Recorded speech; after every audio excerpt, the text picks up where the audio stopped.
Good evening. In the wake of the sentencing of Mick Philpott for causing the deaths of 6 of Philpott's children, the news has been dominated by the intervention of the Chancellor, since backed by the Prime Minister, who said that the killer's lifestyle, paid for by benefits, raises questions about the welfare system.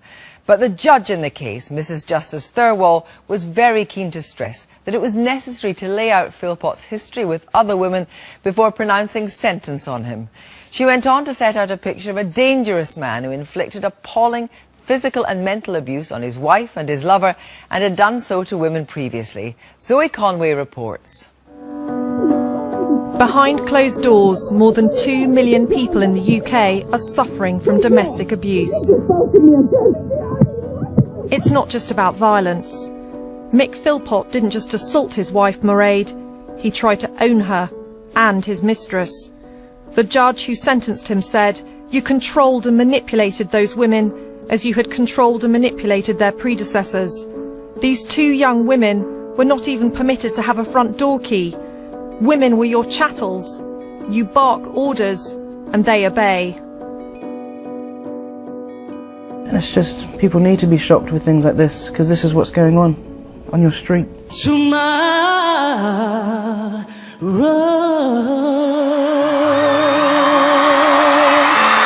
The Philpott case has brought back many painful memories for X Factor contestant Jermaine Douglas. He knows what it's like to live in a house full of fear. For years, his father subjected him, his mother and his siblings to violence and psychological abuse. The control and the violence, for me, mingled together.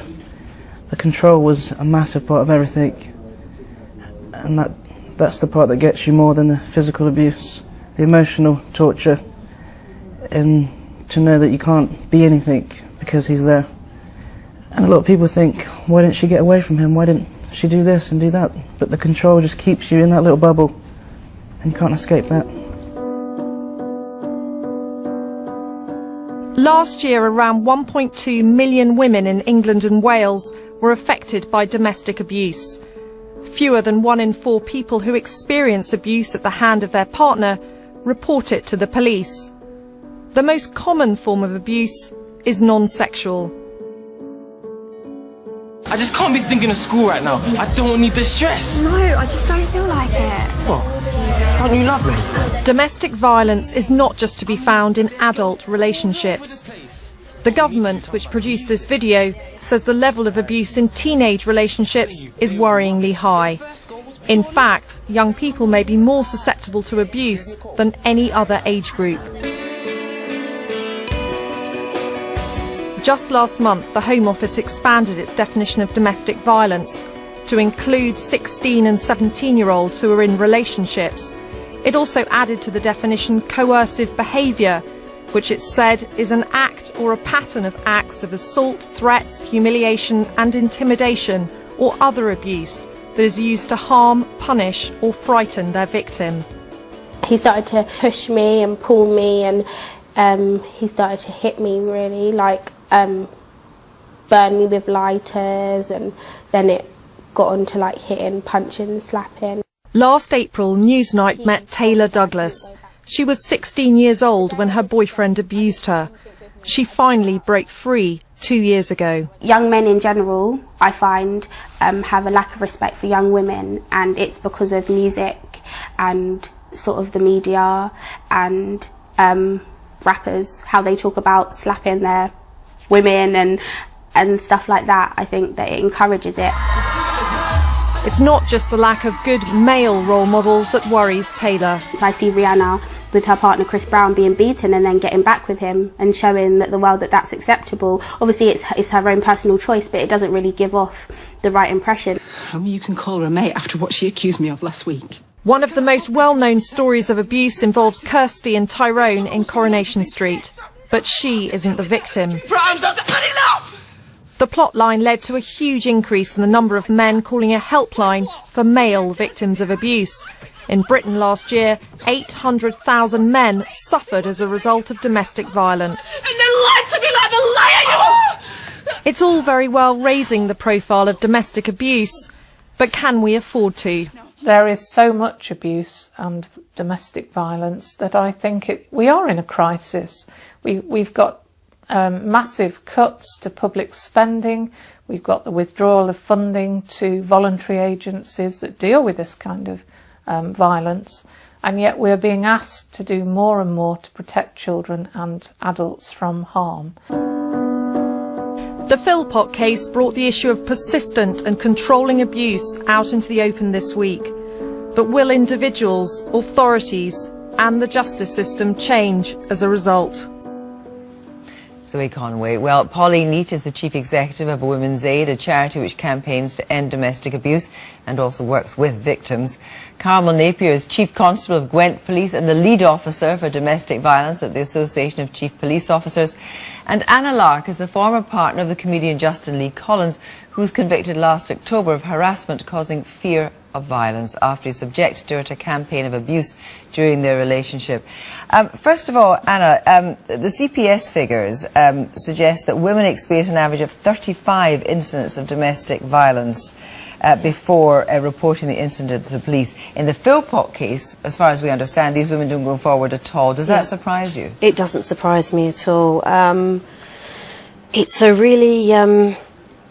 how can I put it? It's a very, very hard crime to pin down, really. It's because it's emotional abuse, you almost don't realise it's abuse. It's kind of, it starts like off... what sort of things? Well, it's drip-fed. At the beginning, everything's wonderful. You think you've met the man of your dreams. Everything's really lovely. And once they sort of... not have you, but once you know you're quite smitten, the control starts. In my situation, it was I had to change my phone number. I wasn't allowed to contact any people from my past, that we were going to have a nice future together, that my past should remain in the past. But he also made me sit down with him and he asked me about every single person I'd ever slept with or had been intimate with and wrote it down in a pad. And it took you a while to realise that this actually was a form of abuse and this wasn't somehow your fault. Yeah, I mean, what they do is they separate you, so you are in this little bubble, and, you know, you think that it's your fault, you know, that everything's going wrong, and they say to you, you know, if you behave in a different way, if you do this and that, you know, then our relationship will be better, and it's always your fault. It's never theirs. It's very hard. But eventually, you got a prosecution. Yes, I did. Yes, I did. Polly, in the case of the Philpotts, let's be quite clear that Mrs. Justice Thurwer wanted to lay out very clearly the whole abuse question on behalf of Mick Philpott, but he also said that Mairead Philpott, who we must remember was found guilty of the deaths of these 6 children as well, at one stage. Mrs. Justice Thurwer said there were 3 occasions in which Philpott asked her for a divorce and she said no. So she did, when she had a chance, exert her authority on him. I think it's very difficult. You can't put yourself in the mind and in the situation of Mairead Philpott, and I think it's impossible for me to do that. I think what's really clear, though, is that the kind of controlling behaviour that we're talking about really does take away the free will of victims. It reduces their self-esteem over a long period of time, and also reduces the choices that they feel are available to them. And a lot of the time, there's a very small window of opportunity that somebody could take in order to get out of that situation. They really would have to act very quickly and decisively. Yeah, and that's your experience? Because they're so isolated from contact, both formal and informal, of other people outside that household. So even if they're going to work, actually within that work environment, they're very limited. They're taking them to work, they're collecting them from work. Well, and the Philpotts case, you know, they didn't have a key, they didn't, all the benefit and wages had to be handed straight over and so forth. That's right. So that isolation means that they've got nowhere formal or informal to go, and hence the importance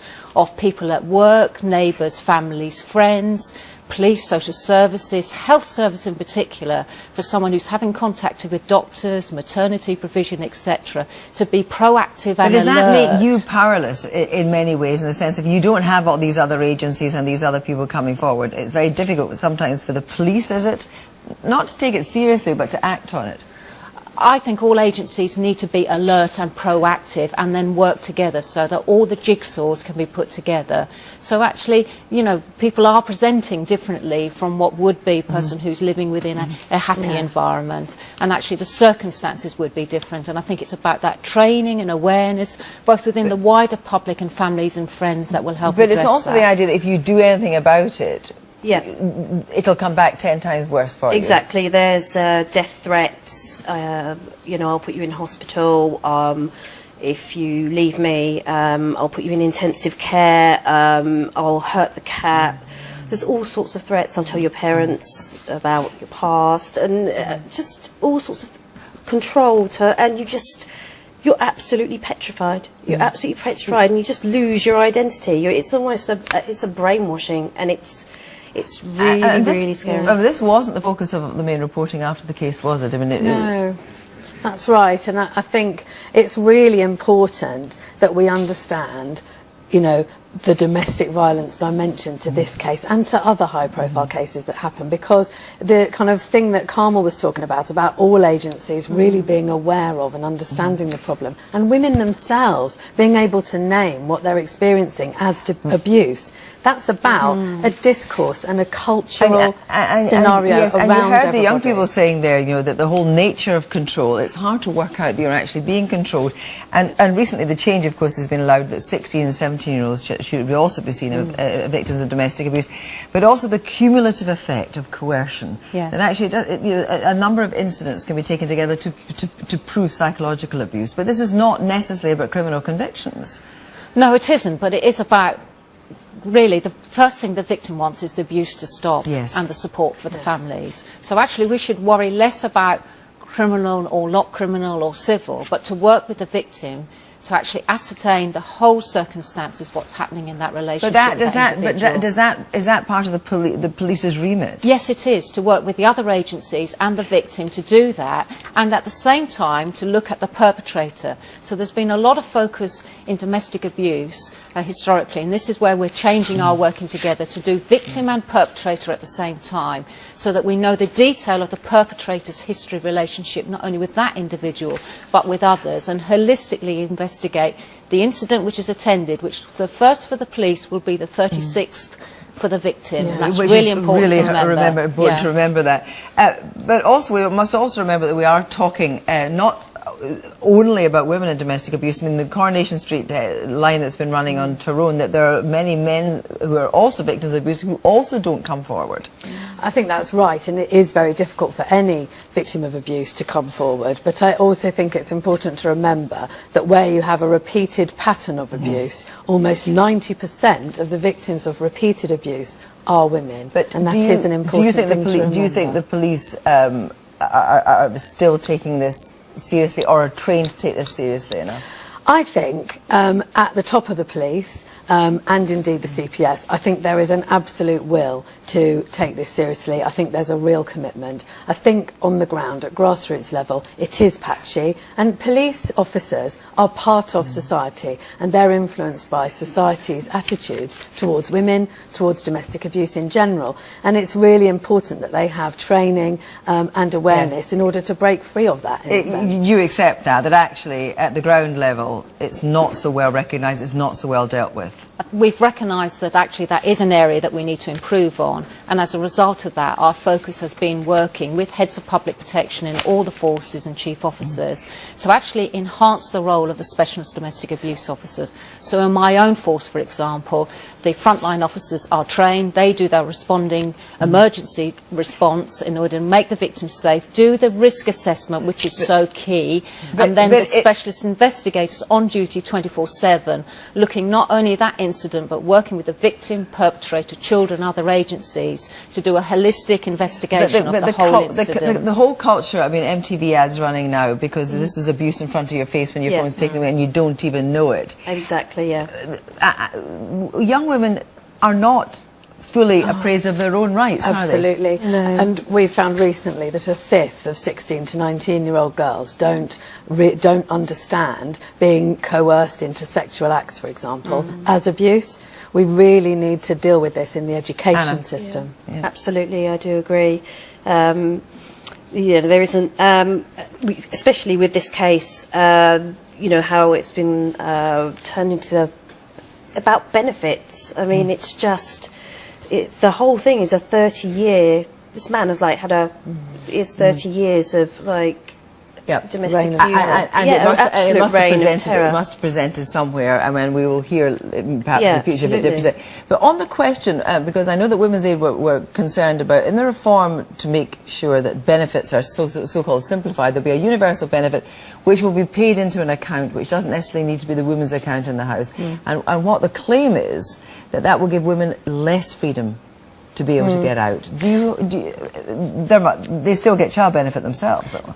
There is a concern, though, that the welfare reforms will impact on refugees, and we need to be clear. Refugees are funded through the benefits that the women living in them receive. It's really important that we acknowledge that refugees are under threat and that they're a critical part of the support bit of that network that Carmel was talking about locally. We must not let the network of refugees around the country fall apart. It's absolutely critical. Thank you all very much indeed.